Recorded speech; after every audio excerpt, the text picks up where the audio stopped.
So to take it again from the top, my amendment is very simple. From this $210 million bucket for general operations for CISA, it would move $25 million to provide ICE, Immigration and Customs Enforcement, with 10 years of funding for border enforcement and operations, including collaboration among state and local governments, enhancing information sharing, and specifically for the hiring of criminal investigators known as 1811 series investigators. They conduct searches and seizures and make arrests under the authority of Homeland Security investigations.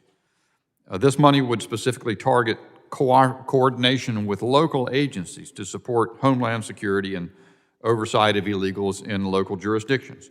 This is a mission that in many respects has been vilified of late, especially with the development and proliferation of sanctuary cities who seek to undermine cooperation with federal immigration enforcement. The significance of the 1811 series investigators specifically is that this would permit enhance the ability of HSI's Border Enforcement Security Task Force, or BEST, to gather officers from more than 100 different law enforcement agencies under one roof to combat emerging and existing transnational criminal organizations.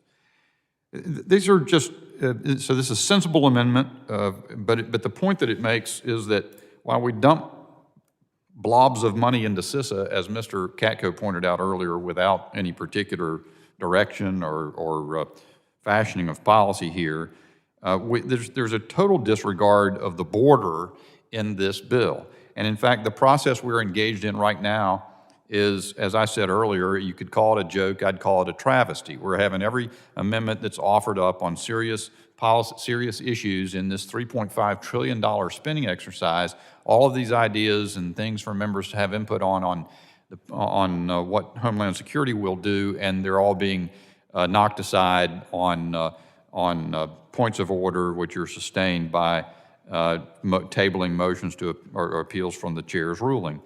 That's a tragedy. It's very dangerous for where we are. I've recently read the 9/11 Commission report, and it reminded me how it diagnosed how orthodoxy develops in Washington. And once these orthodoxies develop, there's very limited ability to depart from them. The orthodoxies prevent anticipating how risks that confront the homeland might manifest themselves.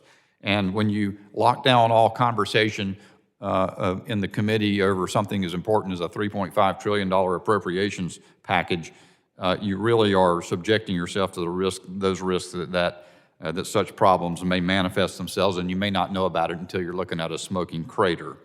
That's something every member of this committee should be concerned about, and all of us together should oppose this manner of handling this deliberation.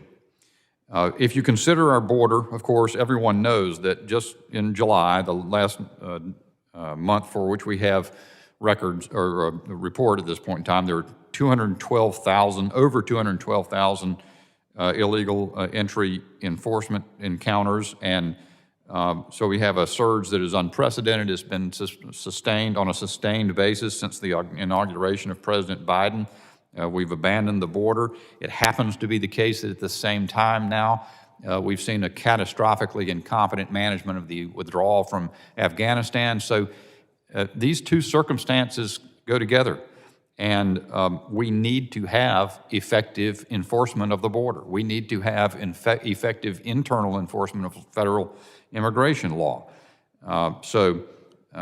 Instead, this reconciliation package enables the amnesty of 8 to 10 million illegals. We have,